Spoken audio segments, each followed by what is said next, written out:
ele subiu, disse muito nitidamente, dos parabéns por isso, causa para mim um problema filosófico, que na filosofia em geral tem sido identificado como o próprio, passa a redundância, como o problema da não identidade. Vamos ver. Uma criança foi gerada por inseminação pós-morte, por criação pós-morte. E agora vem demandar a mãe ter avançado nesse projeto.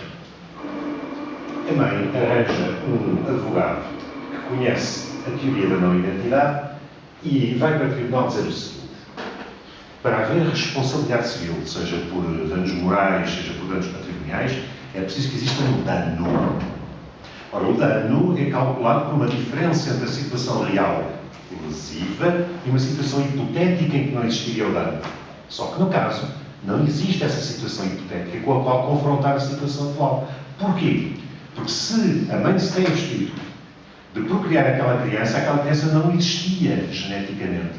Porquê? Porque não era usado nem o espermatozoide do pai, nem o ovócito da mãe, que foi usado naquele período, naquele momento. E, portanto, era outra categoria que agora estaria ali, eventualmente, ou se teria nascido, se teria nascido.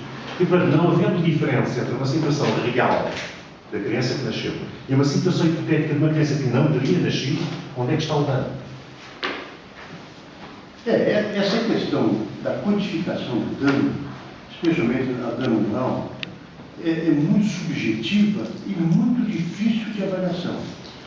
A teoria alemã fala sobre a diferença do que havia antes e do que havia depois. Então, essa diferença do que havia antes e depois é que se configura realmente o dano. Tá certo? Agora, claro que esse é um problema, tecnicamente, a ser superado pelo juiz. Porque, como eu disse, o dano é um dano em ré ipsa, é um dano que não se prova. Tá certo? Mas que tem que ser demonstrado. Porque o juiz ele tem que partir de casos concretos. Tá certo? Não pode partir de casos de ficção, casos fictícios, porque, afinal de contas, os danos fictícios, os danos imaginados, não são objeto de indenização. Essa é a questão que suscitou realmente muita discussão a nível internacional da noção realmente do dano moral, que a princípio é um dano fictício. Como é que você vai provar realmente a dor, sentimento vivenciada pela vítima? Né? Especialmente numa situação dessa, como Vossa Excelência se referiu, não se pode estabelecer uma relação e, a partir dessa relação, estabelecer um valor. Então, o problema do dano moral reside na quantificação. Esse é o grande problema internacional. Né?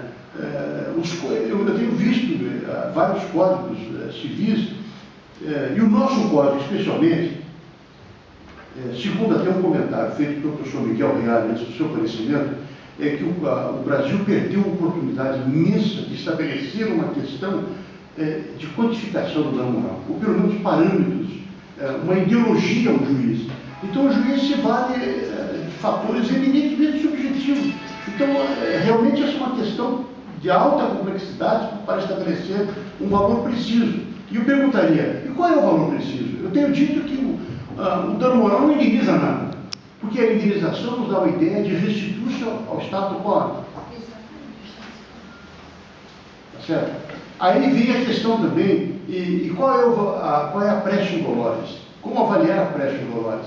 Então, é uma questão difícil que o juiz vai ter que estipular um valor, segundo o seu convencimento, um valor que possa constituir uma equivalência, uma possível equivalência.